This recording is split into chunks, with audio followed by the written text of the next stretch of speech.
بنا ہلائے جو یہ تھوڑو پریس کے جو لائیو کیئر بنا ہلائے.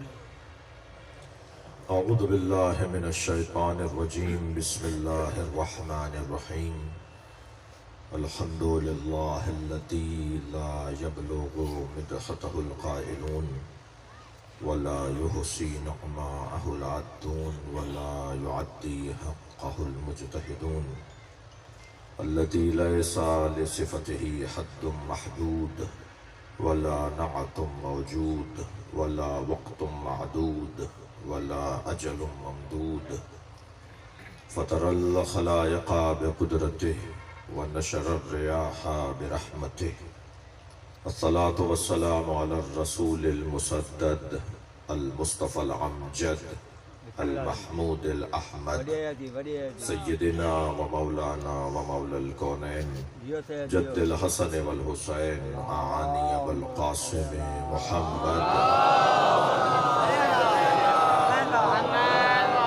وآله الطيبين الطاهرين المعصومين الذين قال الله إنما يريد الله ليذهب عنكم الرجس أهل البيت ويطهركم تطهيرا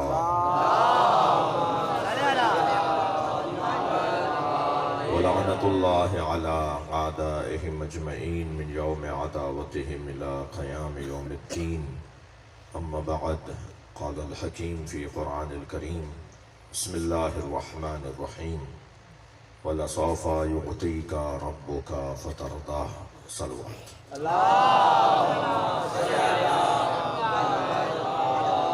اس سے بہتر اور بلند صلوات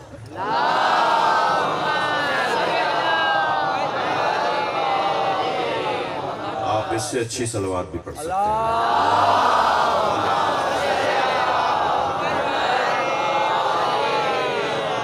بانی مجلس اعزا فقیر منٹھار کے مرحومین کی مغفرت کے لیے بلند تر صلوات.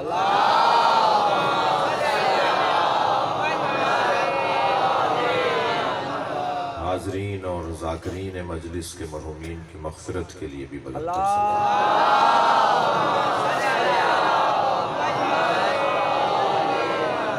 یہ طے ہے کہ جب صلوات پڑھی جاتی ہے تو فرشتوں کی توجہ ہوتی ہے. دعاؤں کی قبولیت کے لیے بلند تر صلوات.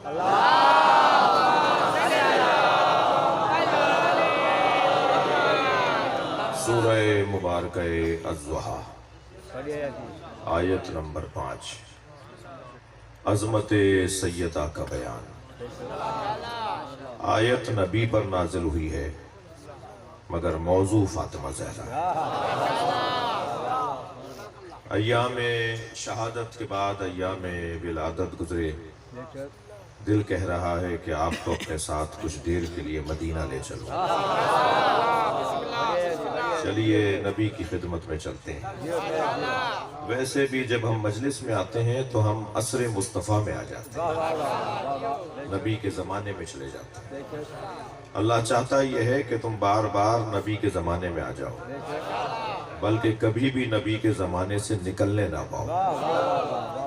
قائد اعظم نے جب پاکستان بنایا تو جب پاکستان بننے کے لیے تیار ہو گیا تو کچھ ملاؤں کو خیال آیا کہ قائد اعظم شیعہ ہے. جب سارا کام ہو گیا نا پھر خیال آیا کہ قائد اعظم محمد علی جناح شیعہ ہے. تو وہ آ گئے اور کہنے لگے کہ ہم نے سنا ہے آپ شیعہ ہیں. قائد اعظم نے مسکراتے ہوئے فرمایا میں عصر مصطفیٰ کا مسلمان ہوں.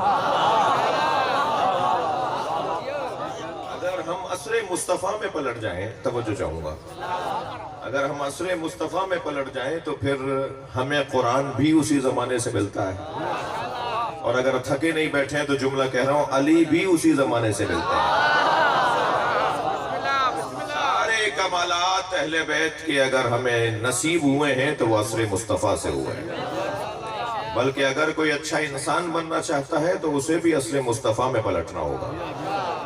معزز ابھی میرے بھائی جناب قاری منظور حسین سولنگی صاحب فرما رہے تھے, مولانا ابھی فرما رہے تھے کہ جب اذان ہوتی ہے تو ہمیں بلایا جا رہا ہوتا ہے. جب مؤذن اذان کہتا ہے نا تو وہ حی علی الصلاۃ بھی کہہ رہا ہے, مگر در حقیقت وہ ہمیں عصر مصطفیٰ اور مرتضیٰ میں پلٹا رہا ہے.